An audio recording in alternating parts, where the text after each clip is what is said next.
بسم اللہ الرحمن الرحیم۔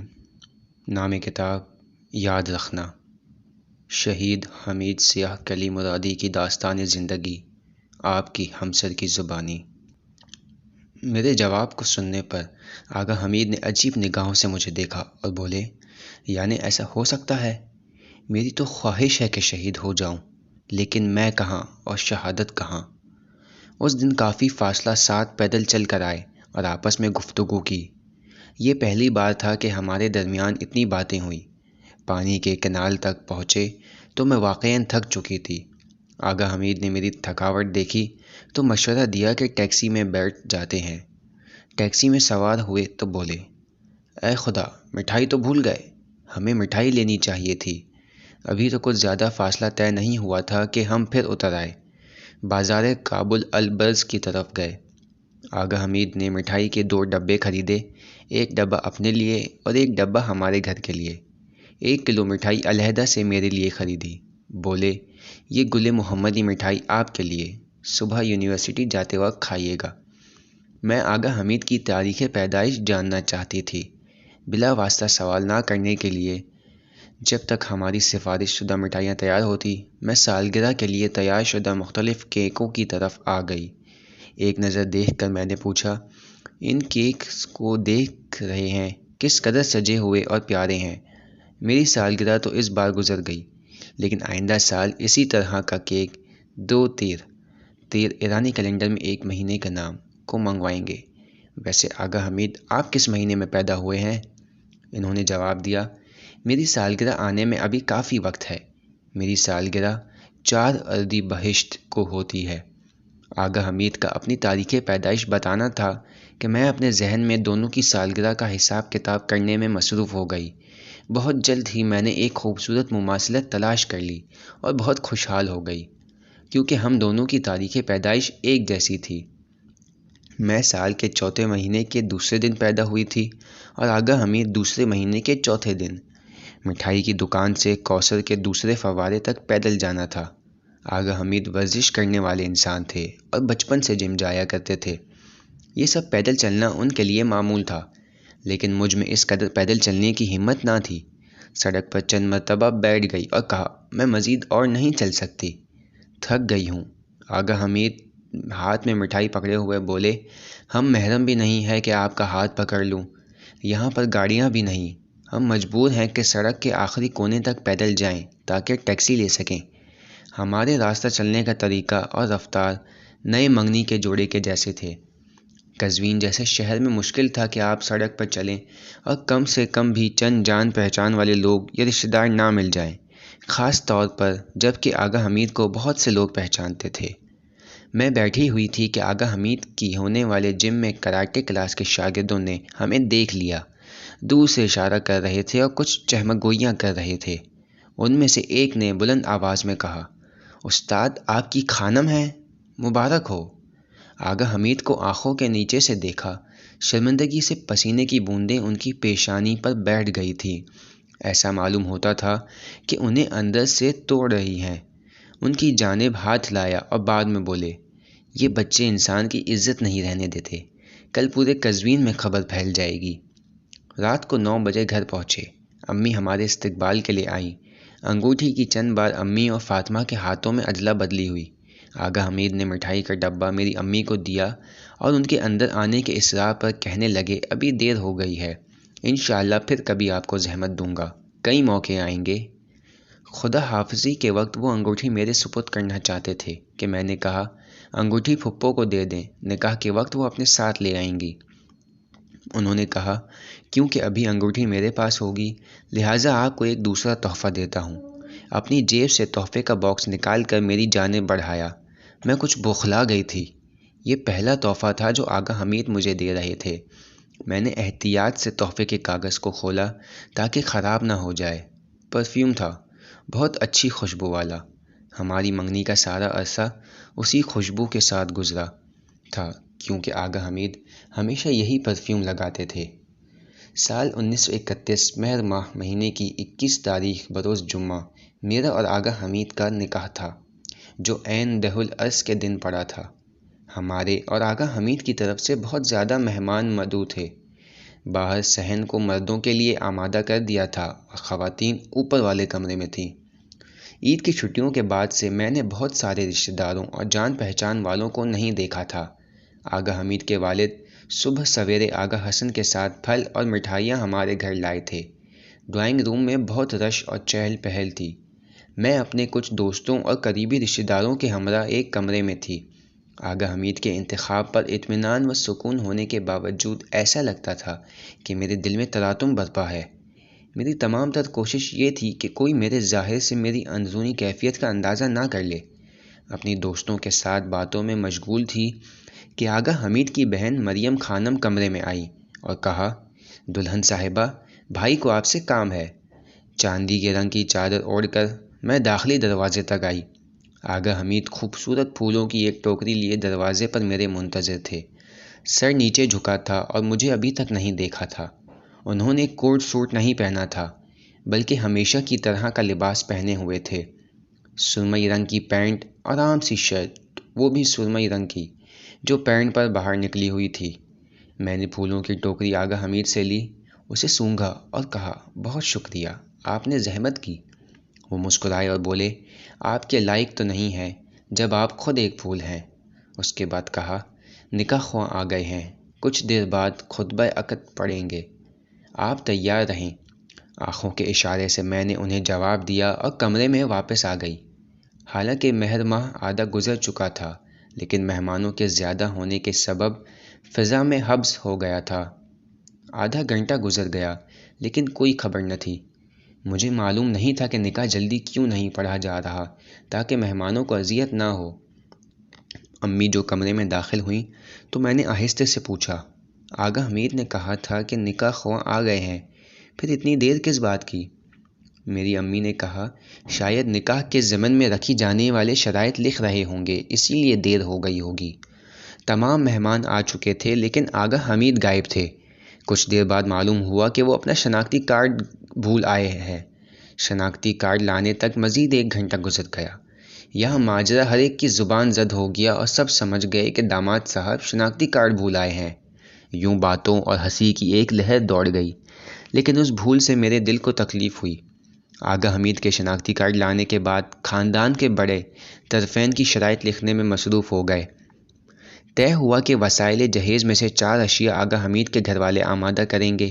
خطبہ عقد پڑھنے کے موقع پر میں اور آغا حمید 3 افراد کے لیے مخصوص صوفے پر بیٹھ گئے، میں ایک طرف اور آغا حمید بھی فاصلے سے دوسری طرف بیٹھ گئے۔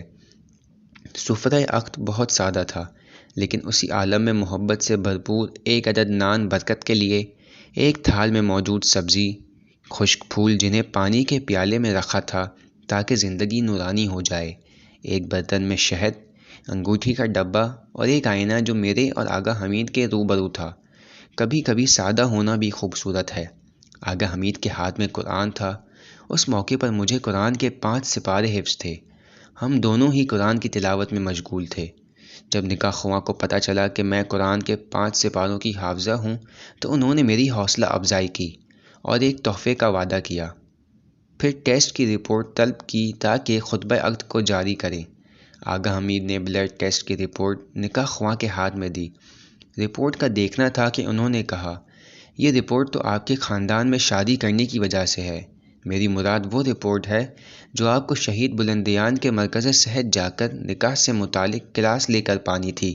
آغا حمید جو اپنی غلطی سمجھ گئے تھے، بالوں میں ہاتھ پھیرتے ہوئے بولے، مگر کیا یہ وہی نہیں ہے؟ مجھے لگا کہ یہی کافی ہوگا۔ ان کا یہ کہنا تھا کہ مجمع میں چہمہ گوئیاں ہونے لگی۔ شرمندگی کے مارے میں نے آغا حمید سے کہا، مجھے پتا تھا کہ کہیں کچھ غلط ہو رہا ہے، وہاں بھی کہا تھا کہ جا کر ٹیسٹ دینا ہوگا، لیکن آپ نے کہا کہ ضروری نہیں ہے۔ بے چینی ہو گئی تھی، اتنے مہمانوں کو دعوت دی تھی اور اب کیا کریں؟ ٹیسٹ کے جواب کے بغیر دائمی نکاح تو نہیں پڑھا جا سکتا تھا۔ نکاح خواہ کے مشورے پر طے پایا کہ ابھی صیغہ محرمیت پڑھا جائے اور بعد میں نکاح سے متعلق کلاس میں شرکت اور ٹیسٹ دینے کے بعد دائمی نکاح پڑھا جائے گا۔ نکاح خواہ کے خطبہ شروع کرنے سے لمحے نے سب نے احتراماً خاموشی اختیار کی اور ہمیں دیکھنے لگے۔ مجھے عجیب سا محسوس ہونے لگا۔ میں نے اپنے دل کی دھڑکن کی آواز سنی، زیر لب سورہ یاسین پڑھتی رہی۔ اپنے دل میں سب کی حاجات پوری ہونے کی دعا کی۔ ایک لمحے کے لیے سامنے رکھے آئینے میں اپنی اور آغا حمید کی تصویر پر نگاہ پڑی۔ حمید نے اپنی آنکھیں بند کی ہوئی تھی۔ ان کے ہاتھ دعا مانگنے کے انداز میں زانوں پر رکھے ہوئے تھے اور زیر لب دعا کر رہے تھے۔ کچھ بال پیشانی پر بکھرے ہوئے تھے۔ کوشش کیے بغیر وہ مجھے دنیا کے سب سے خوبصورت مرد دکھائی دیے۔ میرے دل کی دھڑکن جیسے رک گئی اور ان کو دیکھ کر مسکرا دی۔ ان خوبصورت لمحوں میں ڈوبی ہوئی تھی جب نکاح خواہ نے تیسری مرتبہ مجھے مخاطب کر کے سوال کیا، دلہن صاحبہ، کیا میں آپ کا وکیل ہوں؟ میں نے اپنے امی اور ابو کو دیکھا اور بسم اللہ کہنے کے بعد اطمینان سے کہا، میرے والدین اور بزرگوں کی اجازت سے ہاں۔ ہاں کہنا تھا کہ اذان مغرب کے اللہ اکبر کی آواز بلند ہوئی۔ میں اس شخص کی مانند تھی کہ جو کسی بلندی سے نیچے کی جانب آ گیا ہو، دل میں اتر جانے والے سکون و اطمینان تک پہنچ گئی تھی۔ نکاح کے بعد آغا حمید نے بابا سے اجازت لی اور میری انگلی میں انگوٹھی پہنائی۔ رسم ہونے کی وجہ سے آغا حمید کی انگوٹھی رخصتی کے موقع کے لیے باقی تھی۔ تصویریں لینے کا بھی اپنا ایک مزہ تھا۔ تصویر کھینچنے کے موقع پر حالانکہ ہم دونوں محرم ہو گئے تھے مگر ایک دوسرے کے زیادہ نزدیک نہیں بیٹھے۔ تمام تصویروں میں اور حمید ساتھ موجود تھے۔ صرف ایک جانب سے حمید کے گھر والوں، دوسری جانب سے میرے گھر والوں اور حمید کی بہنوں کی جگہیں بدلتی رہتی۔ کافی تعداد میں مہمانوں کے جانے کے بعد کچھ لوگوں نے اصرار کیا کہ ہم دونوں ایک دوسرے کو شہد کھلائیں۔ حمید تو بہت شرمیلے تھے۔ میں نے بھی جب ان کی انگلیاں دیکھیں تو مکمل طور پر شرمندہ ہو گئی۔ مجھے پھر سمجھ آیا کہ حمید جب اپنا شناختی کارڈ لینے گئے تو ان کے کسی دوست کی موٹر بائیک خراب ہو گئی تھی۔ تکنیکی کام جاننے کے سبب حمید نے موٹر ٹھیک کرنے میں مدد کی تھی۔ رسم نکاح میں دیر سے پہنچنے کی وجہ سے وہ انہیں تیل والے ہاتھوں سے سفرہ عقد پر بیٹھ گئے تھے۔ انہوں نے اپنی انگلیاں ٹیشو سے کافی حد تک صاف کی اور بالآخر ہم نے دونوں شہد کھایا۔ رسومات کا ختم ہونا تھا کہ حمید صحن میں علی کے ساتھ گفتگو میں مشغول ہو گئے۔ حالانکہ میرے والد حمید کے ماموں تھے لیکن وہ شرمانے کی وجہ سے ہماری جانب نہیں آئے۔ وہ منتظر تھے کہ پہلے تمام مہمان رخصت ہو جائیں۔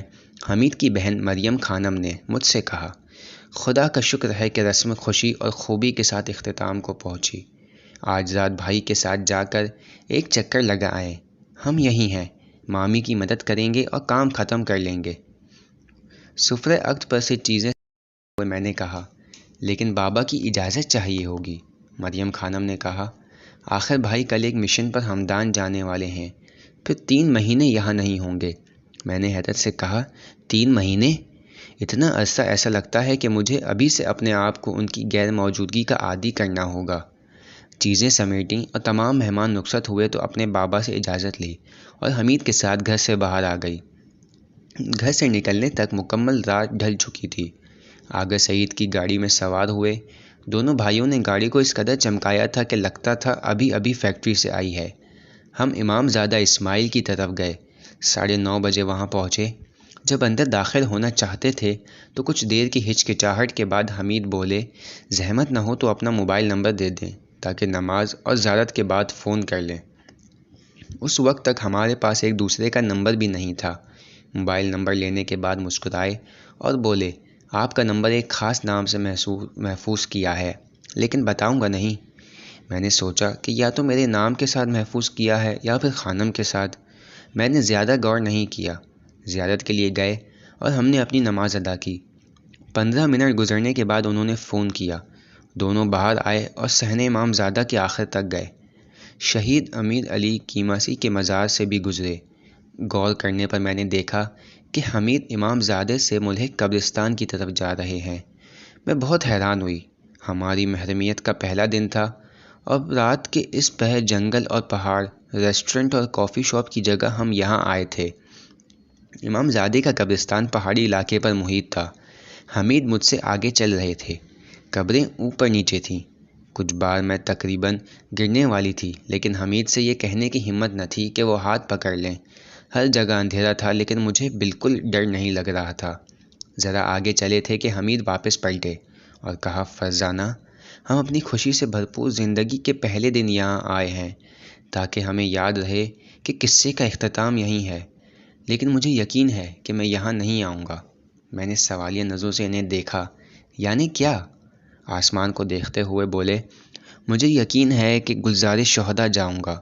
میں نے آج بھی سفرہ عقد پر یہی دعا کی ہے کہ شہید ہو جاؤں۔ ان کا یہ کہنا تھا کہ جیسے میرا دل ٹوٹ گیا۔ ان کے الفاظ ایک خاص کیفیت کے حامل تھے۔ یہ الفاظ میرے لیے ناآشنا نہیں تھے اور بچپن سے ہی میں ان چیزوں سے آگاہ تھی، لیکن ابھی موت اور انہیں نہ دیکھ پانے اور نہ سن پانے کے بارے میں بالکل سوچنا نہیں چاہتی تھی۔ ابھی تو راستے کی شروعات تھی اور میں نے آئندہ کے بارے میں بہت خواب دیکھے تھے۔ ان کے الفاظ مجھے اذیت کر رہے تھے۔ میں چاہتی تھی کہ سالہ سال حمید کے وجود اور اس خوبصورت محبت سے میرا دامن لبریز رہے۔ ہم محو گفتگو تھے کہ کسی میت کو دفنانے کے لیے لائے۔ میں بہت حیران ہوئی، ابھی تک میں نے کسی کو رات میں دفن ہوتے ہوئے نہیں دیکھا تھا۔ دلچسپ بات یہ کہ وہ پھپھو کے پڑوسیوں میں سے تھے۔ حمید نے کہا، آپ یہیں رہیں، میں کچھ دیر اس بندے خدا کے تابوت کو کاندھا دیتا ہوں۔ ہماری گردن پر ان کا حق ہمسائیگی ہے، میں جلدی واپس آؤں گا۔ میں وہیں قبرستان کے عین بیچ میں بیٹھی سوچ رہی تھی کہ موت سے کس قدر نزدیک ہیں، لیکن عین اسی لمحے اسے اپنے آپ سے بہت دور سمجھتے ہیں۔ شہر کی نظر آنے والی روشنیوں اور امام زادے کی فضا نے مجھے امیدوار کر دیا تھا، ہمارے لیے آنے والے دنوں کے بارے میں امیدوار۔ رات کے 11 بجے تھے کہ گاڑی میں سوار ہوئے۔ دونوں کو بھوک لگی تھی۔ رسم نکاح اور مہمانوں کے ساتھ اس قدر مشغول تھے کہ صبح سے صحیح طریقے سے کھا نہیں سکے تھے۔ اس وقت امام زادے کے اطراف میں کوئی کھانے کی جگہ نہیں تھی۔ شہر کی جانب آئے کیونکہ جمعے کا دن تھا اور رات دیر ہو چکی تھی، اس لیے کھانے کی ہر جگہ یا تو بند تھی یا کھانا ختم ہو چکا تھا۔ بالآخر بازار کے آخر میں کباب کی ایک چھوٹی سی دکان ملی۔ وہاں بیٹھنے کی جگہ نہیں تھی۔ طے ہوا کہ کھانا اپنے ساتھ لے جائیں گے۔ حمید کو بیف کباب پسند تھے، اس لیے اپنے لیے وہ منگوائے اور میرے لیے چکن کباب لیے۔ کھانا تیار ہوا تو مجھ سے پوچھا، اب کہاں جا کر کھائیں؟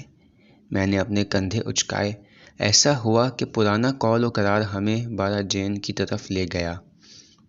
یہ جگہ 10 کلومیٹر کے فاصلے پر تھی۔ ہم پہاڑی کے اوپری حصے پر گئے۔